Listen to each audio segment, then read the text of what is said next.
Hey, what's going on, you guys? This is Madam 81, and I'm coming back to you again. This time I'm coming to you with the article from the Chicago Tribune.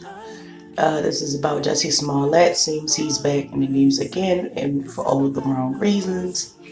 It says actor Jussie Smollett faces new disorderly conduct charges and alleged fake attack.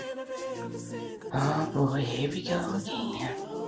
Actor Jussie Smollett is facing a new criminal charge nearly a year after the Cook County prosecutor dropped disorderly conduct counts against him for allegedly orchestrating a racist homophobic attack on himself earlier last year. Smollett was indicted by the Cook County grand jury on 6 counts of disorderly conduct for allegedly making 4 separate false reports regarding what police said was a fake attack. Special Prosecutor Dan Webb announced the charges in a press release Tuesday, saying that further prosecution of Jussie Smollett is in the interest of justice. In deciding to bring charges, Webb's team looked at the extensive nature of Smollett's falsehood and the massive amount of time and money the Chicago police put into the investigation, according to the release. Jussie Smollett forfeited his $10,000 in bond money in exchange for the case dismissal, which Webb noticed is less than 10% of the approximate $130,000 the police spent on overtime in the case. Smollett is expected back in court. Is expected back in Cook County Court February 24th. Records show the actor must start the process all over again. A judge will be assigned. Smollett will be arraigned, and his attorneys will battle the same kind of charges he faced a year ago, this time before a different set of prosecutors. The new charges are just the latest in the twist in the Smollett saga, which ignited a firestorm of controversy for Cook County State's Attorney Kim Foxx when the original case against him was set aside. Webb was tasked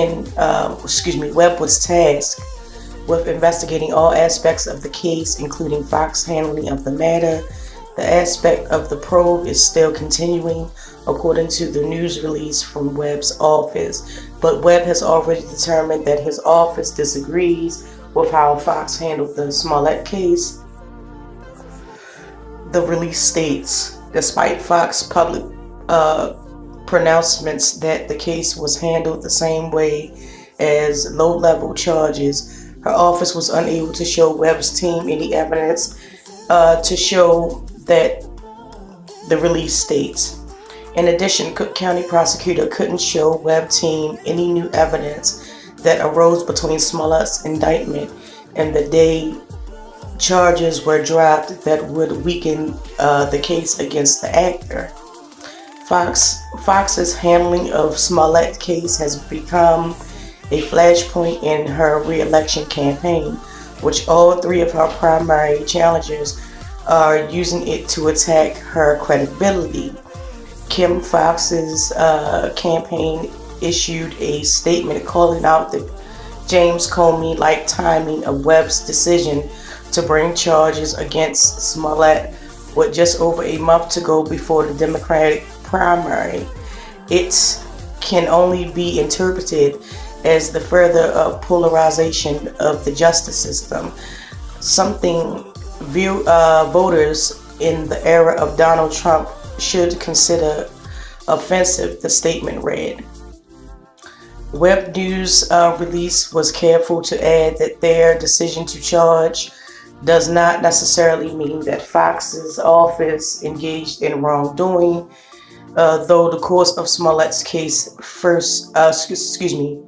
during the course of Smollett's first case. Smollett's attorneys have argued in previous court filings that any further charges would violate his rights against double jeopardy, particularly since he forfeited his $10,000 bond when the case was dropped.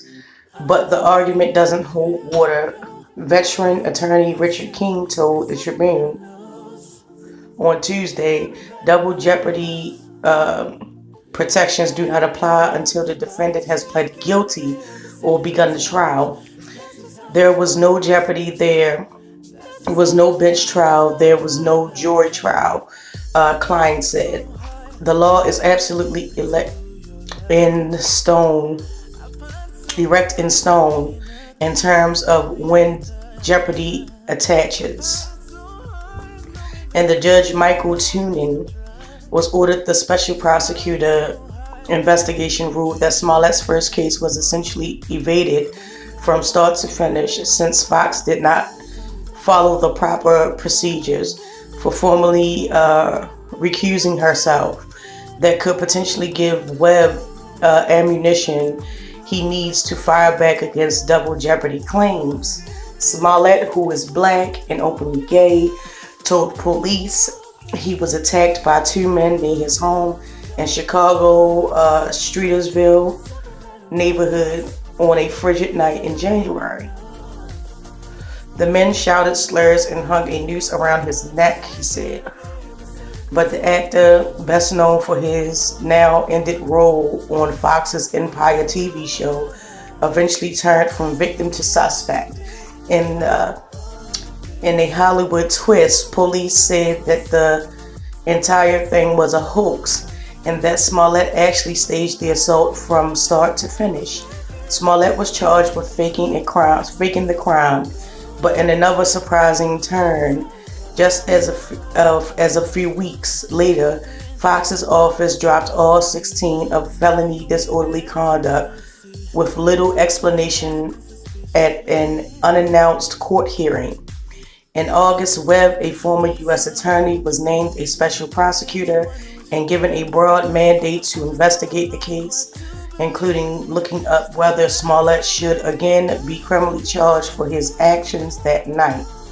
In announcing his decision to charge Smollett, Webb pointed to several factors, including the extensive nature of Mr. Smollett's false police reports and the resources expended by the Chicago Police Department to investigate these false reports. Further, Webb said that the Cook County State's Attorney's Office was unable to provide examples of how other cases were disposed in a similar fashion. Prosecutors originally alleged that Smollett staged the attack because he was unhappy with the Empire studio response to a threatening letter he received at work a week earlier. Chicago police leaders took in a step further, accusing Smollett of faking the letter as well. The mailing has been part of the parallel federal investigation of the indictment.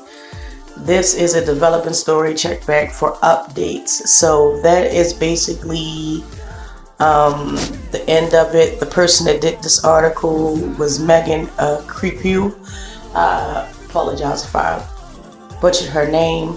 She is the source for the article for the Chicago Tribune. And like I said, he's in the news again for all the wrong reasons. Man, why did you even do this in the first place? Like, this is totally crazy, and I cannot gather myself to think, like, bro, you wasn't doing bad. You wasn't doing bad by any stretch of means, bro, but, like, the question is, when you have something good, when does that good thing not become enough for you? When do you feel like, hey, I need a little bit more. I need a raise and stuff like that to do what normal people would do. You know, which is shop around to see who will give you the best price or the best offer. No, he wanted, like, I want to stay here, but I want them to pay me this money because I know they got money. Allegedly, this is hypothetical. I'm not saying that it is.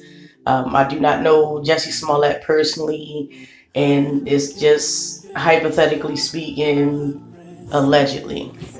So, let me know what you guys think. Please drop down in the comments. Let me know How you feel about it? Do you even really care at all this time? I mean, really, you know, he played himself in so many ways.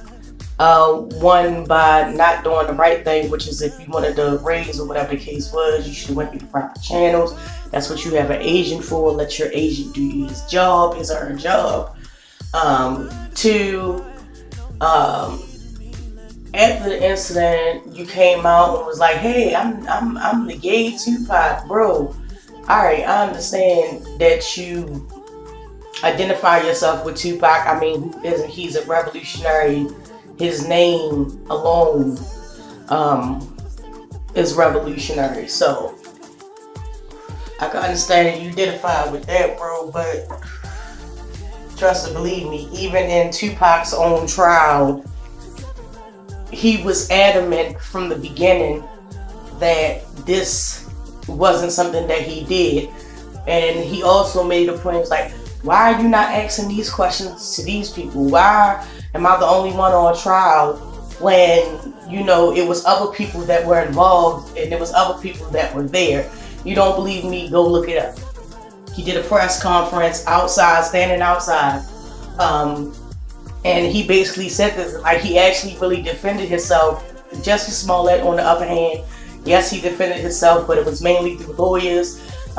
He did a couple of TV appearances and things of that nature. But the whole thing about that, he didn't, if you notice, press the issue about, you know, people who are gay, openly gay people, or if it was racist. He said it was racist, him being a black man and things of that nature, like stuff that normal people would do, you know. But I mean, I've dabbled back and forth, so I really can't say, so I'll just say that's allegedly. But with that being said, I will talk to you guys later.